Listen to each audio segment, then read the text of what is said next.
ও চাঁদ তোমার মতো আমিও একা, তোমার চারপাশে যেমন মেঘ আছে তেমনি করে আমার চারপাশে আছে অজানা অনেক কষ্ট। ভালোবাসা বেশি দিন টিকে থাকে না বলেই তো ভালোবাসার মানুষের জন্য অনেকেই অনেক কষ্ট পায়। যেই ব্যক্তি মনের কথাগুলো সহজে কারো কাছে প্রকাশ করতে পারে না সেই ব্যক্তি জানে কষ্ট কাকে বলে। কিছু কিছু মানব জাতি এমনই হয়, নিজে কিছু না পেলেও অন্য কাউকে পেতে দেয় না। কেউ কাঁদে নীরবে, কেউ কাঁদে চুপি চুপি, আবার কেউ কাঁদে চিৎকার দিয়ে, কিন্তু সবার কাঁদার কারণ একটাই, জীবনে সব কিছুর অভাব হলেও কষ্টের কোনো অভাব নেই। জীবনে কিছু কিছু প্রশ্ন থাকে যার উত্তর কখনো মিলে না, কিছু কিছু ভুল থাকে যা কখনো শোধরানো যায় না, আর কিছু কিছু কষ্ট থাকে যা কাউকে বলা যায় না। তুই আমার হৃদয়ে আছিস, প্রাণে আছিস, মনেও আছিস, শুধু আমার ভাগ্যে নেই। আজ যে কারণে কষ্ট পেলাম, হয়তো কোনো একদিন এই কারণে আমি সীমাহীন আনন্দে আনন্দিত হব। তুমি শুধু তাকিয়ে দেখবে আর আফসোস করবে। এই শহরে কিছু মানুষ মিথ্যা ভালোবাসার অভিনয় করতে করতে আজ বড্ড ক্লান্ত, তবুও সত্যিকারের ভালোবাসা কী জিনিস জানে না।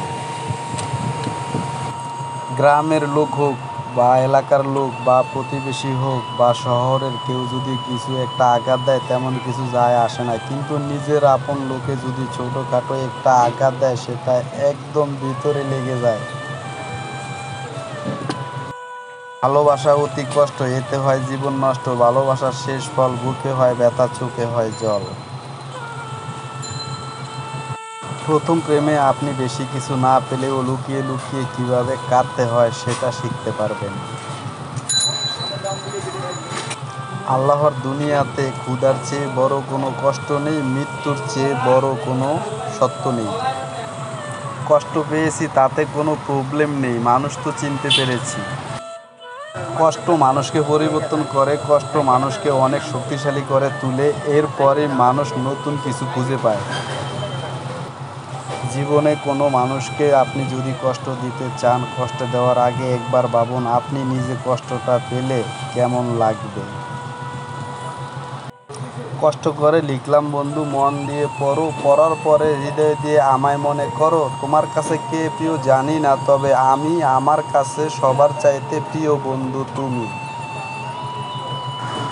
এই পৃথিবীতে এমন কিছু মানুষ আছে যারা কষ্টের মধ্যে থেকেও ভালো থাকার অভিনয় করে, যার মধ্যে আমি একজন।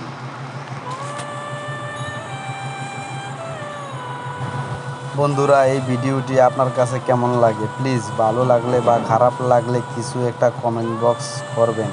আপনার লাইক কমেন্টের উপর ডিপেন্ডস করে আমাদের পোস্ট। আজ এই পর্যন্ত শেষ, ভালো থাকবেন, সুস্থ থাকবেন।